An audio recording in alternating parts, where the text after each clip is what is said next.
تو ان پر کوئی کان نہیں دھرتا، ان کے نیچے کمنٹس کوئی نہیں کرتا، اس ویڈیو کو کوئی وائرل نہیں کرتا، اس ویڈیو کو کوئی دیکھتا نہیں ہے.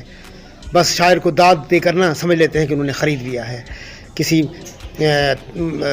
اصل نثر نگار کی کوئی تحریر چھاپ کر اور ایک رسالہ اسے دے کر سمجھتے ہیں کہ بس انہوں نے اپنا فرض نبھا دیا.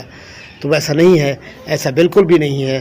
کاش کہ سمجھا جائے کہ بیچارہ غریب جو ہے وقت کی صلیب پر مصلوب ہے، تو اسے بھی کچھ چاہیے اپنے بیوی بچوں کے لیے، لیکن ایسا نہیں ہوتا.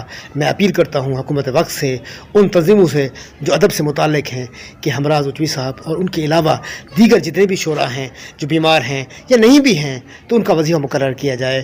میری ایک تجویز ہوگی کہ کم از کم کوئی 10-12 ہزار روپے کا وظیفہ مقرر کیا جائے ہر اس ادیب کا جو کم از کم صاحب کتاب ہو.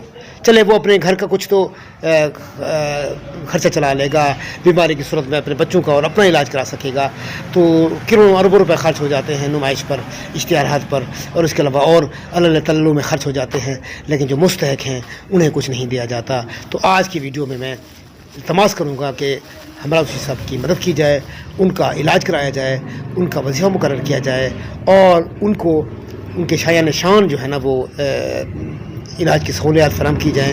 اور اس کے علاوہ جتنے بھی لوگ بیمار ہیں ان کو بھی جو ہے نا پراپر علاج کرایا جائے، اس کا صحت کارڈ ان کو دیا جائے، ان کو وظیفہ مقرر کیا جائے، ان کو جو ہے نا راشن کارڈ دیا جائے جس میں 30% لیس ہو ان کو چیزیں خریدنے کے لیے.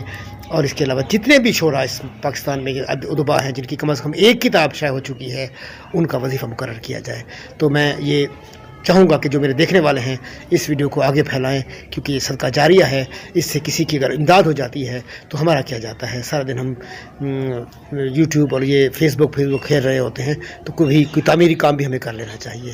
تو براہ کرم ہمراز اچوی کی آواز سنیں، اس توانا آواز کو.